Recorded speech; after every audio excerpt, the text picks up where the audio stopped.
Buenos días, queridos hermanos y amadas hermanas. Espero que se encuentren muy bien. ¿Qué les parece si el que esté solito lo acompañamos por ahí para que no se sientan el fuego de un abrazo ahí de un hermano canzoncito? Bienvenidos a los invitados. Bueno, mi nombre es Luis Bernal, me conocen acá. Salvo por la gracia del Señor hace aproximadamente 6 años. Me ha dado la oportunidad de tener y recibir su don, que es el de enseñar y conocer las profundidades de su palabra. De manera tal que vamos a volver a nuestra predicación de Mateo, en el capítulo que nos corresponde el día de hoy. En ese orden de ideas nos encontramos en el capítulo 20, donde hay una petición particular por parte de sus discípulos. Y es algo que vamos a ver en el desarrollo de la predicación del día de hoy. El título de nuestra meditación el día de hoy le coloqué como nombre La grandeza que nace de un corazón que se deleita en servir. ¿Por qué el título? Bueno, vamos a ver precisamente por qué la palabra del Señor muestra qué es la verdadera grandeza. Hoy vamos a tratar de aclarar y esclarecer ¿cuál es la verdadera grandeza en el reino de los cielos? Totalmente distinta y contraria a lo que enseña la sociedad y el mundo actual. Sabemos y conocemos que la sociedad actual está marcada por el orgullo, ¿verdad? Es una sociedad egocéntrica, donde la promoción personal es común. Esto genera muchas veces desintegración en las relaciones familiares y en las amistades también, ya que todos buscan satisfacer sus propias necesidades, ¿verdad? Sus derechos, ignorando la humildad y no importándole la de los demás. Siempre se enfoca en el yo y en el mí, y los demás no importan. Esto es triste en realidad. Todas las relaciones sociales a la fecha están en un punto crítico, porque cada uno reclama sus derechos. Todos levantan la mano cuando hacen precisamente y hablan de derechos. Es que yo tengo derecho a esto, yo tengo derecho a lo otro. Y todos parecen estar obsesionados con una autoglorificación personal, una autoestima, una autopromoción. Y sobre todo eso está ¿qué? El orgullo. Personas que uno pensaría que tendrían la sensatez de disimular su orgullo, lo exhiben como si hoy en día fuera una virtud. Estoy orgulloso de mí mismo en esto. Estoy orgulloso de ser así. Merezco más de lo que recibo. Y así sucesivamente. Y sabemos por supuesto que en el mundo empresarial está construyéndose en base a ¿qué? A este tipo de pensamiento y filosofía humana, un engrandecimiento precisamente personal, la acumulación de riquezas, un mayor estima, el escalar puestos, etcétera, etcétera, etcétera. Todo esto se basa en el esfuerzo ¿qué? Personal, la ambición y todo este tipo de cosas. Hice una investigación y estudios actuales que se han realizado frente a la cultura actual han demostrado que lo que buscan la mayoría de personas y en cierta medida la población juvenil es, Santiago me corregirá porque esa palabrita se me corrigió, suena hasta bonito en inglés, es self-promotion, es autopromoción, suena hasta bonita. También suena precisamente que se promueve el convertirse a uno mismo como en una especie de marca. Ustedes han visto esos grandes futbolistas o esos influencers, quieren ya hacer su propia marca. Y también se promueve la búsqueda constante de una atención y aprobación por parte de los de afuera. Muchos usuarios en sus redes sociales suelen publicar contenido motivados por recibir algún tipo de reconocimiento, algún tipo de admiración, algún tipo de validación emocional y una construcción de una imagen personal basada precisamente en esa autoglorificación que yo quiero tener. Y lamentablemente, pues eso no es nada nuevo, ¿verdad? Y más lamentable aún es que eso se está promoviendo en la iglesia del Señor. Es triste ver precisamente este movimiento de autopromoción y el orgullo se ha infiltrado en el cristianismo. Y ahora la gente tergiversa la Biblia ¿Para qué? Para promover el orgullo, el autoestima, la autoglorificación, la autopromoción. De manera que se ha llegado al punto de que supuestos cristianos escriben libros tales como el que me encontré, sobre cómo embellecer mi cuerpo y mi rostro, como si esto fuera un asunto espiritual. Al punto crítico que hemos llegado, seguimos fortaleciendo nuestro ego y ahora justificamos precisamente introduciéndolo en el cristianismo como si fuera algo exitoso, mi querido hermano. Vivimos en un cristianismo, y déjame leerlo textualmente, en el que se cree que el único propósito de Dios para nosotros es que seamos sanos, ricos, prósperos, felices, satisfechos, realizados, etc. Y sabemos muy poco de sacrificio. Sabemos muy poco de sacrificio. Sabemos muy poco sobre el dolor que causa el sacrificio. Lo único que queremos es eliminar todo ese paréntesis para llegar ¿a qué? Al punto donde queremos estar. Y queremos evitar pasar por ese ¿qué? Paréntesis, que sería el sufrimiento, el dolor. Y eso es lo que vamos a ver precisamente con esta breve introducción, qué es lo que tienen que aprender los discípulos, una lección acerca de la humildad.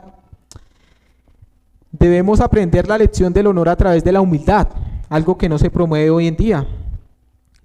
De la gloria a través del sufrimiento, eso ya no se escucha. Como dije anteriormente, todos queremos pasar los puestos de más alto honor sin pasar por el proceso que lleva a cabo para llegar allá. Y los discípulos, imagínense que se encontraban en la misma. Dice el texto del día de hoy, quiero que me acompañen en Mateo capítulo 20, versículos 20 al 28. Dice la palabra del Señor. Entonces se le acercó la madre de los hijos de Zebedeo con sus hijos, postrándose ante él y pidiéndole algo. Él le dijo, ¿qué quieres? Ella le dijo, ordena que en tu reino se sienten estos dos hijos míos, el uno a tu derecha y el otro a tu izquierda. Entonces Jesús respondiendo dijo, no sabéis lo que pedís. ¿Podéis beber del vaso que yo he de beber? ¿Y ser bautizados con el bautismo con que yo soy bautizado?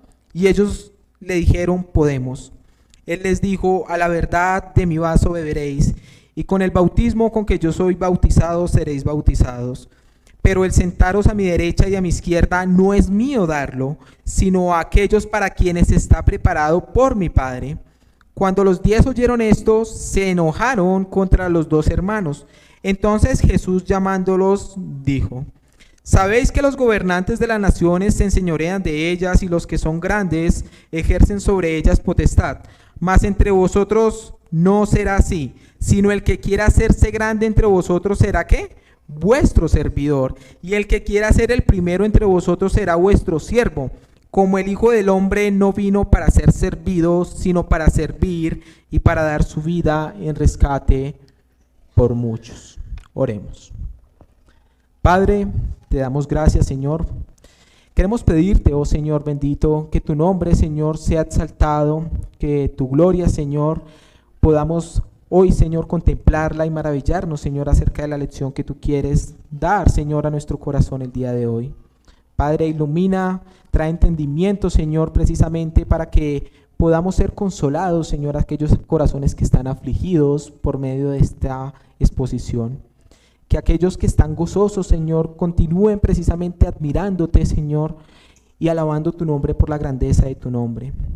Y que al final, Señor, podamos entender, Señor, lo que tú quieres decirnos a través de tu palabra por medio de este mensaje. Señor, ayúdame, Señor, dame sabiduría para poderlo exponer con una sensatez y claridad precisa, Señor. De manera, Señor, precisamente que sea aprobado en el manejo rectamente de tu palabra. No para mi gloria, sino para la tuya, Señor, y para tu propia exaltación. En tu precioso nombre hemos orado. Amén y amén. Así que en este proceso no estamos solos. Los discípulos también necesitaban aprender la lección de humildad. No somos los únicos y no estamos solos en este proceso. Ellos buscaban que la gloria personal. Ellos tenían precisamente en su mente, estaban inmersos en algún tipo de culto de autoestima, de ser reconocidos por lo que ellos ya habían ¿qué? hecho. Y eso es la naturaleza y la esencia de nuestro corazón humano. No podemos, es inherente a nuestro corazón, o sea, no lo podemos separar porque todos en cierta medida y en cierto grado queremos ser ¿qué? Reconocidos. Eso es algo precisamente. Ellos buscaban que los puestos más altos, y seguramente ellos habían recibido, es que es algo maravilloso, hermanos. Atrás el Señor ya había dado unas lecciones acerca de la humildad. Y en los capítulos, y unos días antes, y un tiempo antes, había dado también una lección acerca de la humildad, hablando sobre el perdón. Pero estos discípulos seguramente estaban inmersos en otro tipo de pensamiento y no habían prestado atención. El Señor les había enseñado mucho mejor de lo que ellos habían podido entender. Eso sí lo tenemos por claro, pero ellos no habían comprendido por completo. Así que en este pasaje el Señor va a corregir aquello que estaba mal por este pequeño incidente que se presenta con los hijos ¿de quién? De Zebedeo, Juan y Santiago. En el versículo 18 quiero que nos pongamos rápido en contexto. El Señor acababa de pronunciar una promesa. ¿Cuál era esa promesa? El decir que subirían a Jerusalén y que Él sería ¿qué? Crucificado allí. Él está anunciando por tercera vez su muerte como un acontecimiento precisamente de humildad, pero al parecer evidentemente los discípulos no oyeron o no prestaron atención a lo relacionado con la crucifixión del Mesías. Seguramente o posiblemente los discípulos escucharon la palabra Jerusalén y como ellos ya tenían y eran precisamente, creían que el Señor Jesús era el Cristo, pensaban que Él iba a instaurar el reino de los cielos en la tierra en ese momento. Entonces es como si las demás palabras que el Señor dijo anteriormente, solamente se le quedó la palabra Jerusalén. Así que no los lleguemos a juzgar al punto, sino metámonos en el contexto en el que nos encontramos. Ellos escucharon y pensaron precisamente que en ese reino, posiblemente, ¿quién sería el prominente en dicho reino? Quizás Juan y Jacobo pensaron que ellos eran ¿qué? Buenos candidatos, ¿no? Para ser seleccionados y ocupar esos lugares, ¿no? Así que ellos utilizan ¿a quién? A su madre, como un puente para realizar la solicitud al Señor. Es como cuando alguien en el poder utiliza a alguien que es más reconocido y le dice, va, dígale, ayúdeme ahí con esa. Eso estaban haciendo Juan y Jacobo. Utilizaron a su madre como puente. Ignoraron completamente que el Señor Jesucristo acababa de anunciar su muerte. Mientras el Señor Jesucristo, quiero que piensen mis queridos hermanos, estaba pensando en sufrimiento, en humillación y en la cruz, los discípulos todavía estaban pensando en posiciones, en honra y en prestigio. Esto revela, mi querido hermano, el corazón humano. Queremos gloria sin cruz. Pero Jesús enseña que la grandeza verdadera no consiste en ser exaltado por otros, sino en disfrutar tanto de Dios que somos libres para servir a otros humildemente. Así que la predicación del día de hoy tenemos 4 puntos que espero abordar brevemente. Uno de ellos, si podemos hacerle zoom, porfis. Tranquila, no te afanes. El primer punto que estaremos viendo en el desarrollo del día de hoy es: un corazón orgulloso busca su propia gloria. De los versículos 20 al 21. El segundo punto que estaremos viendo es que el camino a la gloria se pasa por el sufrimiento. Versículos 22 al 23. Tercer punto que vamos a ver es que la grandeza verdadera consiste en servir. Versículos 24 al 27. Y el último punto es el ejemplo supremo. Versículo 28. Iniciando, dice el texto en el versículo 20: entonces se le acercó la madre de los hijos ¿de quién? De Zebedeo con sus hijos. La madre de Jacobo y Juan, ¿quién era? Salomé, según el relato de la Biblia. Se acerca a Jesús con una petición especial. El relato en el paralelo, en el Evangelio de Marcos, muestra que los mismos discípulos estaban detrás de esta petición. Es decir, la petición no era de la madre. ¿Era de quiénes? de Juan y Jacobo. Y vemos que no solamente se acercaron a realizarle esa petición con una actitud incorrecta. Dice el texto allí que ¿qué? Se postraron ante ¿quién? Ante él. Y le pidieron ¿qué? Algo. Para ellos precisamente esta expresión de reconocimiento es que reconocían verdaderamente que Jesús era el Mesías. Ellos entendían verdaderamente que Jesús era el Rey prometido y que como Mesías y que como era propio de la enseñanza judía en sus días, Él iba a instaurar el reino de Dios de los cielos en ese momento. Pero Marcos nos dice en su relato que ellos pidieron a Cristo, imagínate la magnitud, que les concediese esa petición antes de ¿qué? De hacerlo. O sea, le estaban diciendo, Señor, comprométase a decir que sí lo va a hacer antes de que nosotros le manifestemos nuestro deseo. Eso es lo que dice en el Evangelio de Marcos capítulo 10, versículo 35. ¿Y qué es lo que ellos estaban pidiendo? Dice el texto allí que en tu reino se sienten estos dos hijos, ¿qué? Míos, el uno a tu derecha y el otro a tu izquierda. Así que la actitud de la mujer trae precisamente como consecuencia y rápidamente la pregunta que el Señor Jesucristo hace en el versículo 21. La mujer fue directo al grano, no me pone como los colombianos ahí a titubear, no. Señor, yo quiero esto. Y ella le dice precisamente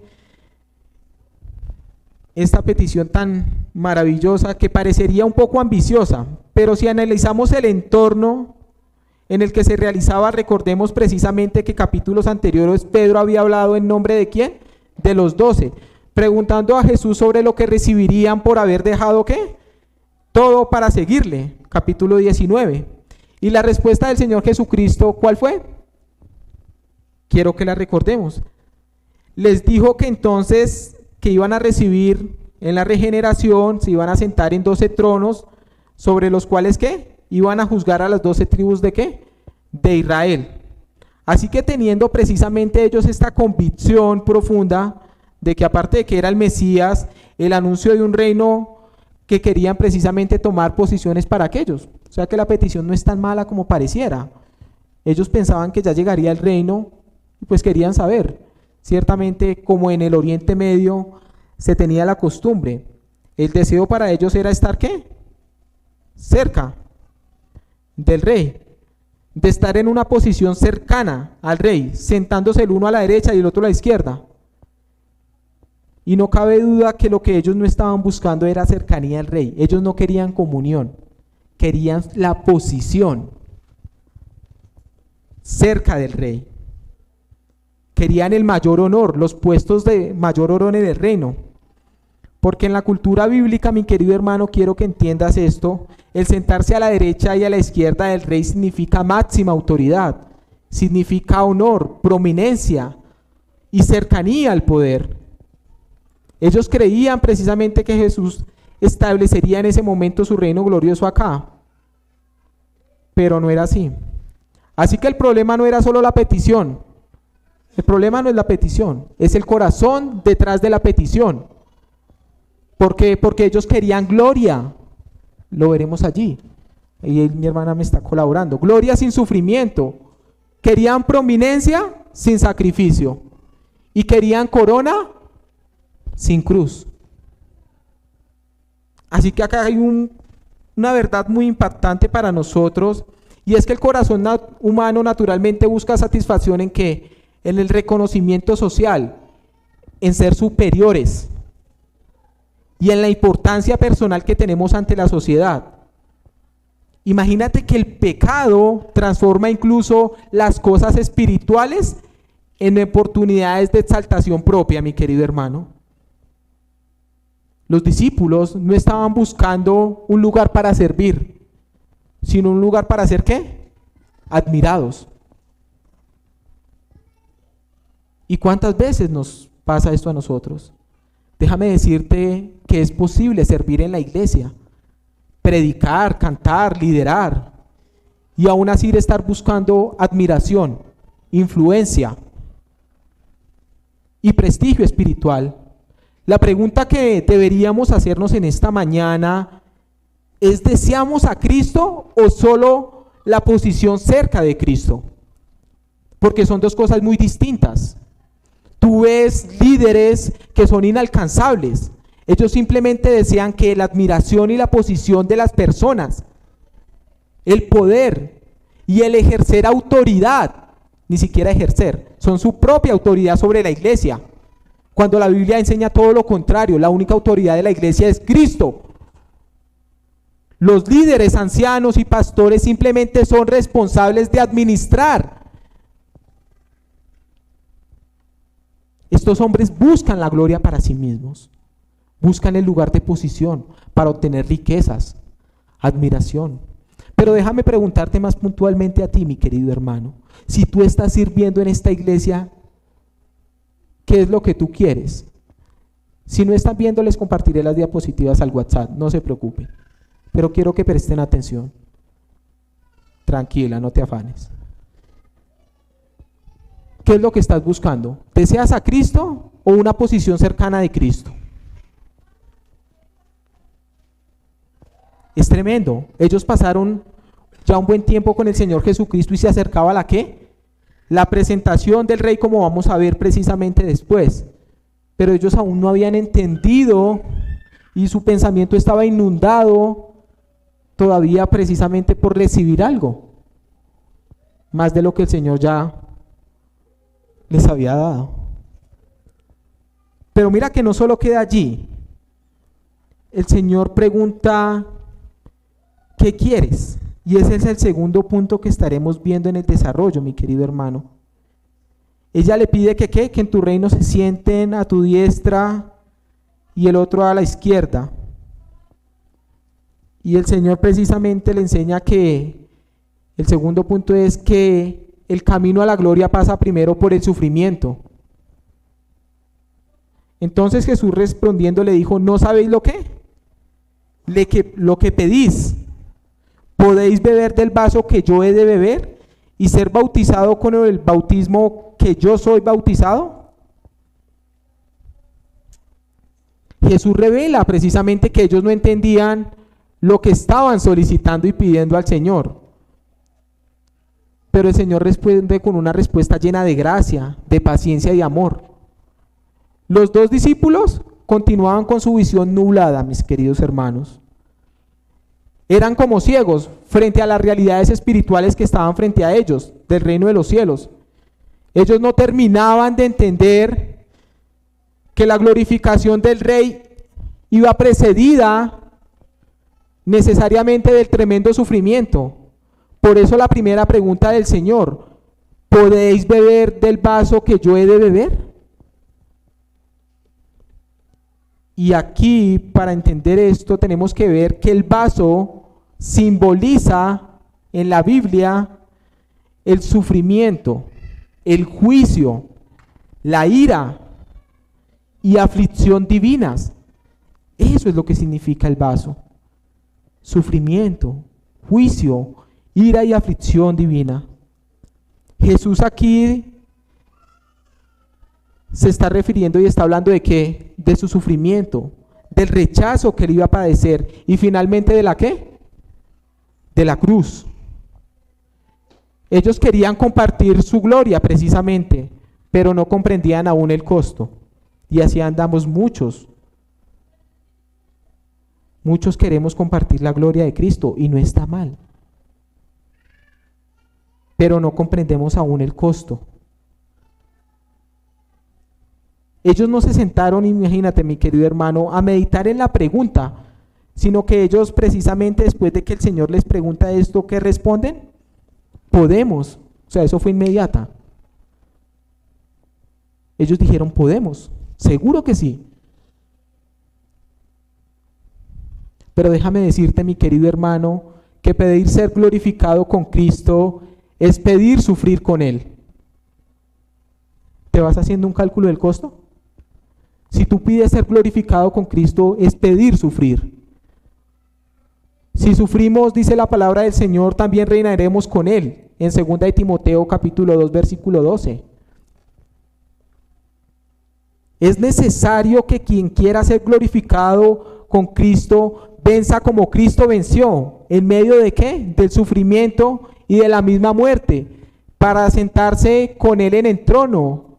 Eso es lo que dice Apocalipsis, capítulo 3, versículo 21. Pero la identificación en la gloria, mi querido hermano, lo es del mismo modo en que en el sufrimiento estamos viendo. El apóstol dice que seremos coherederos en la medida en que también padecemos juntamente con Él. Romanos 8:17. Lo dice la Biblia. Padecer es un privilegio solamente dado a los creyentes, dice Pablo en Filipenses 1:29. El camino del Señor hacia la gloria, ¿qué fue? ¿No fue acaso una cruz? ¿No fue el sufrimiento como lo relata los evangelios? Y en Lucas, el médico e historiador, dice en el capítulo 24, versículo 26 puntualmente. Y el creyente que está, escucha bien, en Cristo, seguirá ese mismo camino. ¿Me puedes apoyar con 2 de Pedro 1:21 en His Worship? O si mi hermano Robert lo puedes leer de pronto, por favor. Estamos. 2 de Pedro 1:21. Sí.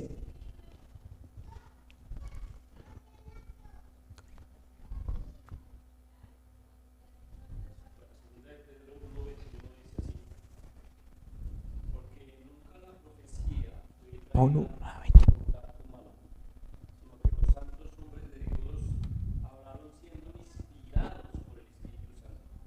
Es primera de Pedro. Es primera. Qué pena. Todos tenemos que seguir ese mismo camino, ser partícipes completamente de los sufrimientos de Cristo si queremos ser partícipes de su gloria. Ninguna persona que haya venido a Cristo y que esté en Cristo puede evitar este proceso. Es necesario el sufrimiento. ¿Por qué? Porque la respuesta precisamente de los apóstoles y discípulos Juan y Jacobo muestra una confianza carnal propia en ellos mismos, muestra la ignorancia espiritual que tenían hasta su momento y muestra la autosuficiencia. Ellos dijeron, podemos. Y seguramente muchos de nosotros podemos decir, estamos dispuestos a sufrir. Pero tal vez si somos probados veremos que verdaderamente no estábamos preparados. Ellos todavía no entienden la profundidad del sufrimiento de Cristo. Por eso pasan por alto lo que el Señor dijo anteriormente acerca de ¿qué? De su rechazo y de lo que iba a acontecer, sufrir en Jerusalén. Y tampoco entendían la debilidad de sus propios corazones. No recordaron precisamente que el Señor Jesucristo les diría más adelante precisamente acerca de la oración, de que estuvieran atentos. Pero sin embargo el Señor Jesucristo dice una verdad tremendamente asombrosa. Él les dice, a la verdad de mis vasos beberéis, y con el bautismo con que yo soy bautizado seréis ¿qué? Bautizado.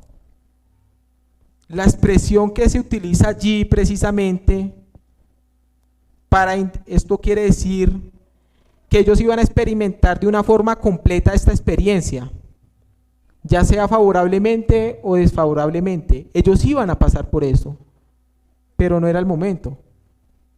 Él les había dicho que debían esperar sufrimiento sino gloria, en Mateo capítulo 10, versículo 16 en adelante. Y seguramente ellos lo entenderían después de la muerte y la ascensión del Maestro, porque cuando el Señor les dice que a la verdad de mi vaso beberéis y con el bautismo con que yo seré bautizado, ellos serían bautizados, es que iban a participar de sus sufrimientos, de la manera precisamente de recibir rechazo por parte del mundo, de sus parientes más cercanos. ¿Cómo terminaría esto? Jacobo sería el primer mártir de la iglesia. Lo dice en Hechos capítulo 12, versículo 2. Y Juan más adelante iba a experimentar que persecución y exilio en la isla de Patmos, donde se condenaban los peores criminales.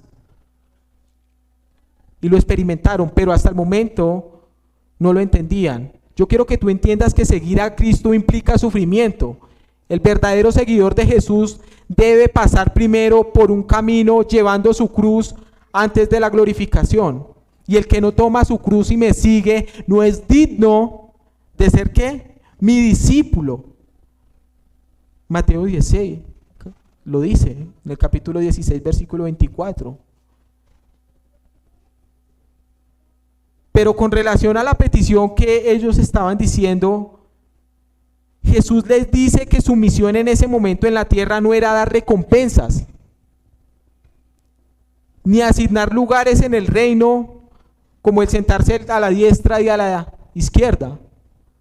Cuando digo diestra es derecha. Él dice, no me corresponde a mí concederlo. ¿Por qué? Porque en la primera venida Él había venido para sufrir y morir por los hombres en una obra de redención, como lo cantábamos hoy. En Juan capítulo 10 lo enseña. Conforme al plan eterno establecido. En 2 de Timoteo, capítulo 1, 9. Y Él les dice que la asignación de lugares en el reino no les corresponde ¿a quién? Al Hijo, sino al Padre que darle. Y que ha sido establecido desde la fundación del mundo. Es decir, Cristo les dice eso no. Eso ya ha sido establecido desde ¿qué? Por mi Padre desde la. Y quiero aclarar porque acá hay un movimiento arriano que a veces se quiere decir que el Hijo era menor que el Padre. No, ellos son coiguales, coexisten en la misma persona, la misma autoridad porque al Hijo se les sería entregada. Pero aquí lo que les está diciendo y Él quiere precisamente fijar su mirada es que en este momento de su venida no corresponde, sino que ya había sido establecido, como enseña más adelante Mateo capítulo 25 versículo 34, como ya lo había establecido el Padre. Así que la gloria cristiana, mi querido hermano, siempre pasa ¿por dónde? Por la cruz. No hay gloria sin cruz. El Señor no condena la petición de ellos. ¿Por qué? Porque déjame decirte que Dios usa el sufrimiento para purificar nuestra fe. Primera de Pedro capítulo 6 versículo 12 si quieres. Dios también usa el sufrimiento para evitar que nos conformemos al mundo. Como le enseña en Deuteronomio capítulo 8, versículo 2 y 3. Y Dios también usa el sufrimiento para, como enseña esta gloriosa verdad, conformarnos a la imagen ¿de quién? De Cristo. Romanos capítulo 8. Versículos ¿qué? Y sabemos que a los que aman a Dios ¿qué? Todas las cosas ¿qué? Os ayudan para bien. Esto es a los que conforme ¿qué? Y ahí habla de la predestinación. Sí, Dios está y había que Cristo sea ¿qué? Formado en ti, en mí. Así que Dios usa el sufrimiento, obviamente hay muchas más razones, pero uno, para purificar nuestra fe. Dos, para evitar que nos parezcamos al mundo, porque hay mucho cristiano que se parece al mundo, más que a Cristo. Lo reconocen porque es hincha de un equipo, lo reconocen porque se viste de tal manera, pero no saben ni siquiera tienen idea de que es un creyente. Y esa es la realidad. Y lo más glorioso es que Dios usa el sufrimiento ¿para qué? Para conformar y formar el carácter de Cristo en nosotros. Mis amados hermanos, en la iglesia de hoy, muchos quieren bendición. ¿Quién no? Muchos quieren autoridad. Y muchos quieren la victoria espiritual, pero pocos quieren morir al yo. Pocos quieren sufrir por obediencia. Y muy poca la categoría que quiere perseverar en medio de las pruebas. Llega la prueba.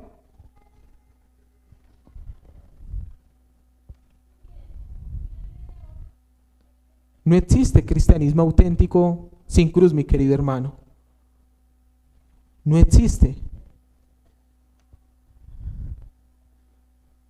La grandeza verdadera, precisamente después de este incidente, les va a decir en qué consiste y cómo se invierten los valores en el reino de los cielos o en el reino de Dios.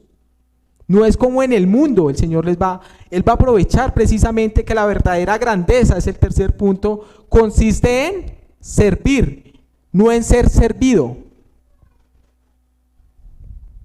Dice el versículo 24, cuando los 10 oyeron esto, se enojaron ¿contra quiénes? Contra los 2 hermanos, se indignaron. Entonces Jesús llamándolos dijo, ¿sabéis que los gobernantes, escucha bien cómo es el orden, de las naciones se enseñorean ¿qué? De ellas, y los que son grandes ejercen sobre ellas potestad. 1, se enseñorean, y 2, ejercen ¿qué? Potestad. No sé si te has preguntado por qué los otros 10 discípulos se indignaron. ¿Será porque eran ellos más piadosos y más humildes que estos otros 2? No. Ellos tenían el mismo problema que estos 2. Todos querían ser los más importantes. El doctor Francisco Lacueva dice al respecto de ello, acerca de la indignación de los otros 10, no porque estos hacen simplemente una preferencia, están indignados, sino porque desean ser preferidos sobre los demás. Y eso es del mismo corazón que tenía Pedro, Felipe, Natanael, todos. Ellos tenían el mismo corazón. Cada uno quería esa posición que deseaban Juan y Jacobo. Y quiero aclarar que la actitud de los 10 no es mejor que la de Juan y Jacobo. Porque a Juan y Jacobo se les podía acusar de ¿qué? De ser oportunos, de oportunismo. Pero eso no evita que podamos acusar a todos ellos de deseos de ¿qué? De grandeza. Y esto sucede en la iglesia hoy. Es fácil condenar en otros lo que deseamos justificar en nosotros mismos. La manera en la que se comporta. Pero no vemos que ese es el mismo comportamiento que estamos teniendo nosotros. Es fácil señalar al otro, pero no ver que ese es el problema propio de nuestro corazón. Es fácil decirle, tú eres arrogante, tienes una mala cara, pero no mirar que ese es el problema. Condenamos a otros, pero no nos miramos a nosotros mismos. Por eso yo digo que muchas veces lo que condenamos en otros, ese es nuestro problema. Y te invito a que te examines, mi querido hermano. Los gobernantes de las naciones, dice, se enseñorean de ellas, y los que son grandes ejercen su potestad ¿sobre quién? Sobre ellas mismas. Jesús describe la manera en que se gobierna ¿qué? En el reino del mundo. Dominar, controlar, ejercer poder para beneficio propio, emitir miedo. ¿O eso no es lo que acaso utilizan las grandes potencias actualmente? Tener armas de gran alcance. ¿Para qué? Para así dominar a los más débiles y ellos ser ¿qué? Los más fuertes. Y ustedes pueden ver muchos ejemplos. Tal vez como lo hacen Norteamérica, Rusia, entre otros potencias como China, Corea. Y todos los que vivimos bajo ellos vivimos ¿con qué? Con miedo de que pronto un día nos estalle ¿qué? Una tercera guerra mundial. Ese es el modelo del mundo. El mundo define grandeza por, escúchalo bien, por posición, lugar que ocupas, por la influencia que tienes, por el reconocimiento que recibes y por la autoridad visible. ¿Y en la iglesia se vio eso? Sí. En el caso de Diótrefes, en tercera de Juan, el hombre no quería su propia gloria, incluso si debía pasar por encima de. Se los dejo allí. Y muchos lo quieren en la iglesia. Quieren autoridad y gloria pasando por encima de las ovejas. Mas entre vosotros no será ¿qué? Así. El reino de Dios funciona total y completamente diferente al mundo. El que quiera hacerse grande entre vosotros será ¿qué? Vuestro siervo, vuestro servidor. Jesús no condena el deseo de grandeza, Él lo redefine. Él quiere hacer lo que dice Pablo en capítulo 12, versículo 1 y 2, perdón. Renovar el entendimiento que ellos tenían, de la manera precisamente que lo que redefine. Él dice que la grandeza no consiste en cuánto controlas, sino en cuánto sirves. El deber supremo de los discípulos de Jesús es servirse por los otros, unos a otros por amor, dice Gálatas capítulo 5, versículo 13. Déjame decirte que esa es la verdadera grandeza, esa es la verdadera humildad. Esa es la suprema libertad de lo que Pablo está hablando allí. Y el que quiera ser primero entre vosotros será ¿qué? Vuestro siervo. Hace poco en Romanos aclaré que la palabra siervo quiere decir esclavo. Déjate de tener otra idea. La palabra siervo, doulos, en el griego, en el original koiné, quiere decir esclavo. Pablo escribe, siervo de Jesucristo, esclavo de Jesucristo. Un esclavo es alguien que se ha entregado al servicio ¿de quién? De otro. Ya, simple. El primero en el reino, el que asuma la condición es el ¿qué? El que es esclavo. Ese es el primero en el reino, el que asume la condición de ser un esclavo. La iglesia no necesita señores, necesita siervos. Déjame decirte, ya basta de títulos, de escuchar yo soy el pastor, yo soy el líder de juventud, yo soy el anciano. No. El verdadero título de honor que puede tener un creyente es el de ser siervo. No hay nada fuera de ello. Ese es el título más grande que podemos recibir. Así que, como hemos visto precisamente, el Señor muestra que el corazón satisfecho en Dios ya no necesita competir, escúchalo, competir por importancia. Un corazón completamente lleno y gozoso en Dios no necesita competir por cómo está sirviendo mi querido hermano, a ver si yo puedo. No. Cuando Cristo es nuestro tesoro, somos libres para amar, libres para servir y lo más maravilloso, libres para olvidarnos de nosotros mismos. Porque la madurez espiritual no se mide por títulos, se mide por humildad. La madurez no se mide por plataformas o medios por los cuales podamos llegar a ser grandes, sino se mide por el sacrificio. La madurez espiritual no se mide por la popularidad, se mide por el amor práctico. Esta madurez espiritual no se mide por la visibilidad que tengamos, sino por un servicio gozoso. Y hay muchos ejemplos, pero no nos alcanza, mi querido hermano. Y este último punto que veremos, que es el versículo 28, dice: como el Hijo del Hombre no vino para ser servido, sino para servir y para dar su vida en rescate por. Cristo es nuestro ejemplo supremo, por eso lo llamé, de servicio ¿qué? Sacrificial. Filipenses capítulo 2, el cual precisamente dejó todo lo que tenía, dice, y vino. Como el Hijo del Hombre no vino para ser servido. ¿Y tú has pensado en eso? El que tiene precisamente la gloria eterna, la autoridad y el honor para ser reverenciado, ¿vino a qué? El Hijo del Hombre, dice allí. Es un título mesiánico tomado del Antiguo Testamento. Quien posee autoridad eterna, como le dije anteriormente, el dominio universal y la gloria divina, ¿sabes a qué vino?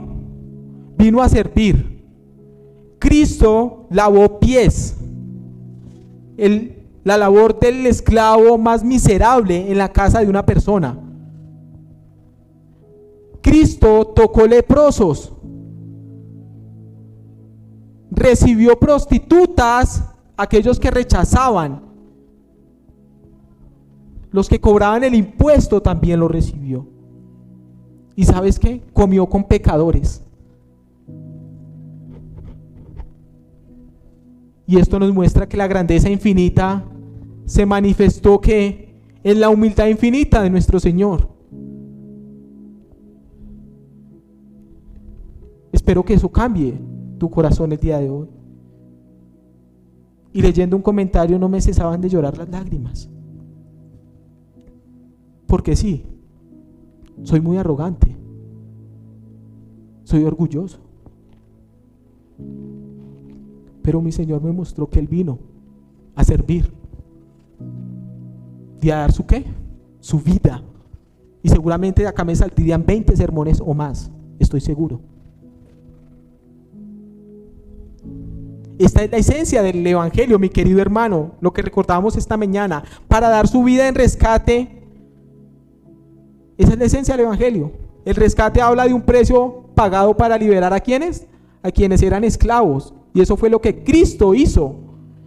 ¿De qué fuimos liberados? 1, del pecado. Todo se encuentra en Romanos capítulo 6 versículo 18.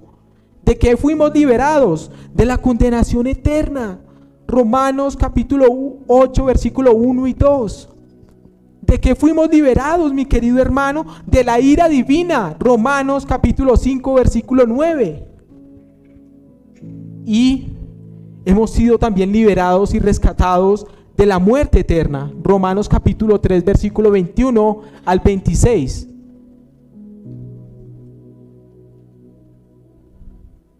Hemos sido rescatados de todo ello. ¿Y cuál fue el precio, mi querido hermano? La vida misma de Cristo. Él murió en lugar de pecadores. Al que no conoció pecado por nosotros, fue hecho pecado. Él murió bajo el juicio de Dios. En sí mismo cargó nuestras ¿qué? Enfermedades. Recibió completamente ¿qué? El juicio de Dios. Isaías 53. Y Él satisfizo completamente la justicia divina, siendo justificados gratuitamente por su gracia. Romanos 3, capítulo 24, versículo 24. Así que, mi querido hermano, cuando alguien te pregunte si que la cruz fue un accidente, tú di que la cruz no fue un accidente. Fue el plan soberano de Dios para salvar pecadores. Y es el servicio supremo de Cristo, fue entregar su vida voluntariamente, porque nadie le quitó la vida. Yo tengo poder para tomarla, para darla. Cristo dejó completamente su gloria eterna para venir a servir pecadores, ingratos, desagradecidos, arrogantes, orgullosos. Y déjame decirte que nunca servirás correctamente hasta que primero seas asombrado por Cristo, por cómo Cristo nos sirvió a nosotros. ¿Entendiste? Te la voy a repetir. No serviremos correctamente, nunca, hasta que primero seamos asombrados por cómo Cristo nos sirvió en la cruz. El Evangelio destruye el egoísmo, el orgullo y la autoexaltación de nosotros. ¿Y qué es lo que crea? Personas que aman servir para la gloria de Dios. Así que concluimos con que el orgullo busca la exaltación personal, la gloria y la autopromoción. Pero aprendemos también que la gloria verdadera consiste en ¿qué? En pasar por el sufrimiento. Y que la grandeza en el reino es servicio humilde. Déjame preguntarte, y tal vez si podemos darle la última, un poco de zoom para que las puedan. Alguien dijo que todos vivimos para aquello que más valoramos. Y yo te preguntaría, ¿qué estás buscando? ¿Tu propia gloria? ¿O la gloria de Cristo? ¿Qué estás buscando tú? ¿Prestigio espiritual o semejanza a Cristo? Porque si valoras tu propia gloria, te aseguro que usarás a otros para llegar allí.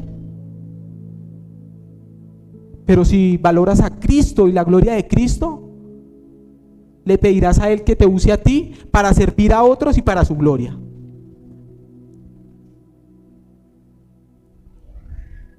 El mundo dice, exáltate, ¿verdad?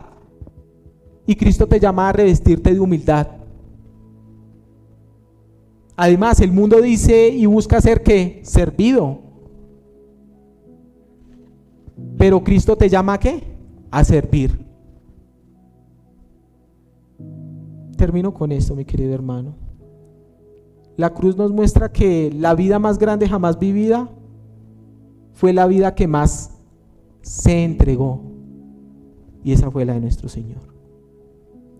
Así que, mi querido hermano, si buscas grandeza y gloria, no la busques en ser exaltados por otros, sino como Pablo dijo, habiendo conocido a Dios, o más bien siendo conocidos, que tu gloria completa se encuentre en ¿quién? En la persona del Señor Jesucristo. Y que este sea el motivo por el cual que tú vives, tú respiras. Amado Padre, te damos gracias, Señor, porque tú nos muestras, Señor, que la verdadera grandeza no consiste en ser exaltado por otros, no consiste en ser servido por otros, sino consiste en servir y en dar nuestra vida, si es necesario, para que otros conozcan tu gloria, tu belleza. Gracias, bendito Jesús, porque nos muestra, Señor, que el corazón nuestro, aún estando en Cristo, desea grandeza, deseamos los primeros puestos, pero tú nos muestras que tú dejaste tu lugar de honor y de gloria para venir a servir.